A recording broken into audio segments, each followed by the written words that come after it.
Hello students. तो आज की इस क्लास के अंदर जो लाइट का हमने चैप्टर शुरू किया है उसके अंदर पिछली वीडियो से आगे बढ़ते हुए तो आज हमें डिस्कस करना है कि जो लाइट की कुछ अलग प्रॉपर्टीज़ होती हैं, जैसे लाइट का रिफ्लेक्शन होता है, लाइट का रिफ्रैक्शन होता है। तो रिफ्लेक्शन और रिफ्रैक्शन क्या होते हैं और इसके क्या लॉज होते हैं, उसके ही बारे में हम यहाँ पर डिस्कस करेंगे। और देखते हैं कि जब कोई लाइट एक रेरर मीडियम से डेंसर मीडियम में जाती है तो उसके साथ क्या फिनोमिना होता है, उस चीज़ को आज यहाँ पर समझने वाले हैं। और वहाँ पर मीडियम का जो रिफ्रैक्टिव इंडेक्स है वो लाइट पर क्या इफ़ेक्ट डालता है, उसके उसमें हमें आज डिस्कस करना है। ये जो क्लास है वो सभी जो पॉलिटेक्निक के सेकंड सेमेस्टर के स्टूडेंट्स हैं, कुछ NSQF बेस्ड सिलेबस के स्टूडेंट्स होते हैं और कुछ ओल्ड सिलेबस के स्टूडेंट्स होते हैं। तो ये जो सिलेबस मैं डिस्कस कर रहा हूँ इसमें, तो ये तो सभी के लिए है। तो चलिए शुरू करते हैं। सबसे पहले समझते हैं कि लाइट का जो रिफ्लेक्शन होता है और इसके क्या नियम है उसको समझते हैं। कि जब कोई लाइट किसी मिरर, अगर हमने ये यहाँ पर एक मिरर दिखाया हुआ है और जब लाइट किसी एंगल ऑफ इंसिडेंट आई यहाँ पर शो किया है और आर यहाँ पर ये एंगल ऑफ रिफ्रैक्शन है। लाइट जब किसी मिरर पर इंसिडेंट होती है या गिरती है तो ये एन यहाँ पर नॉर्मल है, तो नॉर्मल से अगर उसका एंगल यहाँ पर आई है तो अगर लाइट मिरर से हम क्या देखते हैं कि वो उसका वापस उसी मीडियम में लौट कर आ जाती है। तो इस फिनोमिना को हम रिफ्लेक्शन कहते हैं कि जब लाइट किसी मिरर से रिफ्लेक्ट होती है या लाइट जब गिरती है तो वो एक एंगल पर वापस उसी माध्यम में लौट आती है। तो इस फिनोमिना को हम रिफ्लेक्शन कहते हैं। और जिस एंगल पर वो लाइट इंसिडेंट होती है उसको एंगल ऑफ इंसिडेंट कहते हैं। तो इसके क्या नियम हैं रिफ्लेक्शन के, हम देखते हैं कि जिस एंगल पे लाइट फॉल होगी उसी एंगल पे लाइट रिफ्लेक्ट भी होगी, नॉर्मल से जो एंगल बनाता है। दूसरा इसका क्या लॉज है कि जो इंसिडेंट रे है एंड रिफ्लेक्टेड रे है, और जो नॉर्मल है incident ray, reflected ray means incident ray, reflected ray and the normal, ये तीनों ही एक ही प्लेन में लाई करते हैं। ये यहाँ पर एक इसका नियम है। चलिए आगे बढ़ते हैं कि जो हमारा रिफ्रैक्शन होता है लाइट का वो क्या होता है और इसके क्या नियम है। तो रिफ्रैक्शन क्या है कि जब कोई लाइट एक मीडियम से दूसरे मीडियम में एंटर करती है तो वहाँ पर क्या होता है। मान लेते हैं कि ये हमारा मीडियम 1 है, यहाँ पर ये मीडियम 1 है, ये मीडियम 2 है, और जो मीडियम 1 है वो रेरर मीडियम है, जिसको हिंदी में हम विरल माध्यम और सघन माध्यम इसको बोलते हैं। तो रेरर मीडियम और डेंसर मीडियम यहाँ पर है। और लाइट को हमने दिखाया है कि वो रेरर मीडियम से डेंसर मीडियम में जा रही है। नॉर्मल से जो इंसिडेंट एंगल है वो आई है, और जो अंदर ये चली जाती है तो हम देखते हैं कि वो या तो नॉर्मल की तरफ को बेंड हो जाती है या उससे दूर हट जाती है। तो इस फिनोमिना को हम रिफ्रैक्शन कहते हैं। जब लाइट रिफ्लेक्ट ना होके वो अंदर ही किसी दूसरे मीडियम में चली जाती है तो उसको हम रिफ्रैक्शन का फिनोमिना कहते हैं। और देखा जाता है कि जो लाइट रिफ्रैक्ट होके या तो वो नॉर्मल की तरफ को बेंड हो जाती है या नॉर्मल से दूर हट जाती है। तो अगर वो रेरर से डेंसर में आ रही है तो देखा जाता है कि लाइट नॉर्मल की तरफ को झुक जाती है, और अगर वो डेंसर से रेरर में जा रही है तो वो नॉर्मल से दूर हट जाती है। तो इस फिनोमेना को हम एक तरीके से रिफ्रैक्शन कहते हैं। और आई को यहाँ पर एंगल ऑफ इंसिडेंट और आर को यहाँ पर एंगल ऑफ रिफ्रैक्शन हम यहाँ पर कहते हैं। और लॉज इसके हम क्या देखते हैं कि इसके लॉज क्या है। इसमें भी जो हमारा एंगल ऑफ इंसिडेंट है, जो एंगल ऑफ रिफ्रैक्शन है और जो नॉर्मल है, यहाँ पर ये तीनों ही एक ही प्लेन में होते हैं। इसके बाद यहाँ पर हम देखते हैं कि एक स्नेल्स लॉ को हम यहाँ पर समझेंगे कि स्नेल्स लॉ क्या होता है। स्नेल्स यहाँ पर लॉ क्या है, आइए उसको समझते हैं। स्नेल्स लॉ है कि अगर हम यहाँ पर इंसिडेंट एंगल का साइन यहाँ पर लें और जो एंगल ऑफ रिफ्रैक्शन है उसका साइन हम लें ये, तो वो एक कांस्टेंट के बराबर होता है। और ये कांस्टेंट वास्तव में रिफ्रैक्टिव इंडेक्स के बराबर होता है ये। तो इसी को हम स्नेल्स लॉ बोलते हैं कि जब लाइट एक माध्यम से दूसरे माध्यम में जाती है तो वहाँ पर ये एंगल आई क्या है, यहाँ पर एंगल ऑफ इंसिडेंट है, आर होता है एंगल ऑफ रिफ्रैक्शन। तो अगर sine of angle of refraction का लिया जाए और sine of angle of refraction का यहाँ पर लिया जाए, इंसिडेंट एंगल का साइन लिया जाए और रिफ्रैक्टेड एंगल का साइन लिया जाए, तो उनका जो अनुपात होता है, जो रेशो उनका रेशो है वो एक कांस्टेंट होता है। और इस कांस्टेंट को हम 1/2 लिखते हैं। और ये 1/2 एक तरीके से रिफ्रैक्टिव इंडेक्स है। मीडियम 2 का 1 के रेस्पेक्ट में ये रिफ्रैक्टिव इंडेक्स यहाँ पर ये होता है।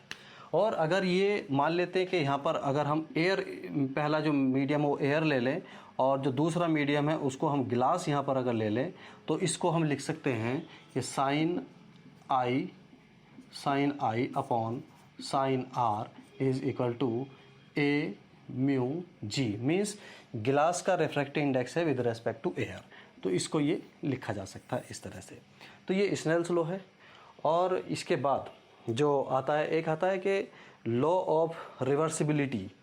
लॉ ऑफ रिवर्सिबिलिटी क्या है कि अगर हम इसके जो लाइट यहाँ पर रिफ्रैक्ट हुई है उसके रास्ते में अगर हम यहाँ पर एक मिरर रख दें तो देखा जाता है कि वो लाइट उसी पाथ से वापस हो जाती है जिस पाथ से वो आई थी। अगर यहाँ पर एक मिरर यहाँ पर रख दिया जाए तो ये मिरर से रिफ्लेक्ट होकर लाइट उसी पाथ को फॉलो करती है जिस पाथ से वो आई थी। तो इसी लॉ को हम कहते हैं लॉ ऑफ रिवर्सिबिलिटी। अगर यहाँ पर हम स्नेल्स लॉ लगाएं, क्या लगाएंगे यहाँ पर स्नेल्स लॉ में कि साइन यहाँ पर आर करेंगे क्योंकि इसका साइन लेंगे, फिर साइन आई यहाँ पर लेंगे बराबर। अब यहाँ पर क्या लिखा जाएगा, देखा जाएगा तो ये यहाँ पर लिखा जाएगा एक तरीके से ये जी म्यू ए, क्योंकि अब इसकी तरह इसका रिवर्स हो गया। और यहाँ पर हम क्या देख रहे हैं कि इस बार गिलास से एयर को लाइट जा रही है, तो यहाँ पर क्या होगा, एयर का refractive index with respect to गिलास लिखा जाएगा। अगर हम इस वाली इक्वेशन को और इस वाली इक्वेशन को मल्टीप्लाई कर दें तो देखते हैं क्या आता है। यहाँ पर आएगा sine i upon sine r, ये इक्वेशन, और इस वाली इक्वेशन को मल्टीप्लाई कर देते हैं, sine r upon sine i is equal to a mu g into में यहाँ पर जी म्यू ए। तो ये तो कैंसिल आउट हो जाएगा, इसकी जगह 1 बचेगा। तो और ये क्या आ जाता है, ये आ जाता है a mu g is equal to लिख सकते हैं 1 यहाँ पर आ जाएगा तो 1 अपॉन जी म्यू ए। तो एक तरीके से ये भी यहाँ पर एक हमारा एक नया एक्सप्रेशन यहाँ पर निकल के आ जाता है ये कि ए म्यू जी को हम 1 अपॉन जी म्यू ए लिख सकते हैं। ये एक दूसरे का रिवर्स हो जाता है। यानी कि अगर हमें ग्लास का रिफ्रैक्टिव इंडेक्स एयर के रेस्पेक्ट में पता है तो हम एयर का रिफ्रैक्टिव इंडेक्स भी ग्लास के रेस्पेक्ट में निकाल सकते हैं, बस उसको 1 अपॉन हमें करना होगा। तो ये एक लॉ ऑफ रिवर्सिबिलिटी था जो इसे हमने निकाल के यहाँ पर देखा कि कैसे ये यहाँ पर आता है। अगर हम ऐसा करें कि एक होता है कि हम 3 मीडियम को एक साथ ले लें और पैरेलल में 3 मीडियम हो तो वहाँ पर क्या फिनोमिना होता है, आइए उसको समझते हैं। कैसे, मान लेते हैं कि एक हमारे पास ये यहाँ पर एयर है, फिर हमने यहाँ पर एक तरीके से गिलास रखा, फिर यहाँ पर वाटर रखा, तो फिर से ये आ जाता है। तो यहाँ पर पहला मीडियम एयर, उसके बाद हमने यहाँ पर रखा गिलास, कांच है कोई मीडियम है, उसके बाद हमने ये वाटर, एक तरीके से ये वाटर रखा। तो यहाँ पर ये मीडियम है, एक ये मीडियम है ये, और दूसरा ये वाटर, ये दूसरा ये वाटर यहाँ पर ये है, ये वाटर, ये एक तरीके से ये वाटर है। ये हम मान लेते हैं कि यहाँ पर ये नॉर्मल है, ये एक यहाँ पर ये नॉर्मल है, और हम लाइट को ये नॉर्मल यहाँ पर हुआ और इसको हम एक एंगल पर यहाँ, ये हमने एयर से आई एंगल पे कोई लाइट एयर से ग्लास में यहाँ पर जाना चाहती है, फिर इस लाइट जो भी यहाँ पर आएगी उसको ग्लास से वाटर में हम इसको एंटर कराएंगे एंड देन फिर से एयर में इसको देखते हैं। तो वहाँ पर भी हम स्नेल्स लॉ लगाएंगे और देखते हैं कि क्या क्या हमारे रिजल्ट्स यहाँ पर आते हैं। तो समझते हैं कि जब एयर से ग्लास में जाएगी तो एयर ग्लास के रेस्पेक्ट में एक तरीके से डेंसर मीडियम है, जो एयर है वो रेयर मीडियम है और यहाँ पर जो ग्लास है वो डेंसर मीडियम है। तो क्या होगा, ये नॉर्मल की तरफ को बेंड हो जाएगी। ये यहाँ पर जो नॉर्मल है ये और जो लाइट यहाँ से आई है वो थोड़ा सा सीधे ना जाके नॉर्मल की तरफ को बेंड हो गई है। ये एंगल यहाँ पर आर यहाँ पर हो जाता है। ये हम कहें कि अगर ये एंगल यहाँ पर I1 है तो ये R1 यहाँ पर ये हो जाएगा। और जब ये लाइट यहाँ पर आएगी तो यहाँ से फिर एक हम नॉर्मल मान लेते हैं ये। तो जब ये लाइट एक तरीके से अब क्या होगा, गिलास से वाटर में यहाँ पर जा रही है तो ये एंगल, अब इंसिडेंट एंगल क्या होगा, ये R1 के इक्वल ही होगा, इसी के बराबर यहाँ से हो जाएगा। और क्योंकि गिलास वाटर के रेस्पेक्ट में गिलास डेंसर है वाटर उसके रेस्पेक्ट में रेयर है, तो नॉर्मल से दूर हटेगी यहाँ पर ये, तो नॉर्मल से दूर हट जाती है और ये एंगल क्या होगा यहाँ से मान लेते हैं R2 होगा। जब ये लाइट यहाँ पर इस मीडियम में आएगी ये R2 के बराबर होगा। और अब क्या हो रहा है यहाँ पर कि लाइट वाटर से एयर में जा रही है, यहाँ पर ये एयर है, तो अब क्या होगा डेंसर से रेयरर में जा रही है, तो डेंसर से जब रेयरर में जाएगी तो फिर से ये अभिलंब से दूर हटेगी और ये एंगल जो दूर हटेगा ये वो एंगल होगा जो यहाँ पर ये एंगल था, ये I1 के बराबर यहाँ पर होगा। तो ये फिनोमेना यहाँ पर ये होता है। अब हम क्या करते हैं कि यहाँ पर और यहाँ पर और यहाँ पर 3 जगह हम स्नेल्स लॉ यहाँ पर लगाएंगे और देखते हैं कि क्या यहाँ से रिजल्ट निकल के आता है। तो यहाँ पर जब हम स्नेल्स लॉ लगाएंगे तो लिखेंगे sign I1 upon sine R1 बराबर यहाँ से लिखा जाएगा, ये रिफ्रैक्टिव इंडेक्स क्या लिखेंगे यहाँ पर G म्यू A, ये है एक तरीके से A म्यू G लिखेंगे इसको, A म्यू G ग्लास का refractive index with respect to air. और उसके बाद यहाँ पर हम लगाएंगे, ये इक्वेशन को 1 मान लेते हैं। अब यहाँ पर ये लगाना है हमें, यहाँ पर क्या क्या लिखेंगे, यहाँ पर आएगा साइन, अब ये R1 साइन R1 अपॉन इसके लिए साइन R2 बराबर, अब यहाँ पर क्या आएगा वाटर और W म्यू G, यानी कि यहाँ पर आएगा G म्यू W, मतलब वाटर का refractive index with respect to glass. ये इक्वेशन को हम एक तरीके से सेकंड इक्वेशन मान लेते हैं। यहाँ पर भी यही स्नेल्स लॉ हम लगाते हैं, तो ये R2 के बराबर होगा इसके बराबर, तो यहाँ पर क्या आएगा sign R2 upon sine R1। तो देखते हैं कि यहाँ पर क्या निकल के आएगा, इसको लिखेंगे हम यहाँ पर, तो ये इक्वेशन यहाँ से थर्ड हो जाती है। अब इन तीनों इक्वेशन को हम क्या करते हैं आपस में मल्टीप्लाई कर देते हैं, तीनों इक्वेशन को मल्टीप्लाई यहाँ से हम कर देते हैं और देखते हैं क्या क्या निकल के आता है। जब हम तीनों को मल्टीप्लाई करेंगे तो देखते हैं कि इसमें से कुछ कैंसिल आउट होगा, ये सब कैंसिल आउट हो जाएंगे और इधर तो 1 बचेगा, इधर 1 बचेगा और यहाँ पर क्या आएगा इन तीनों को मल्टीप्लाई हो जाएगा, तो ये यहाँ से निकल के आता है। तो यहाँ से मैं एक रिजल्ट निकाल सकता हूँ कि glass G mu W water का refractive index with respect to glass, अगर मैं यहाँ से लिखूँगा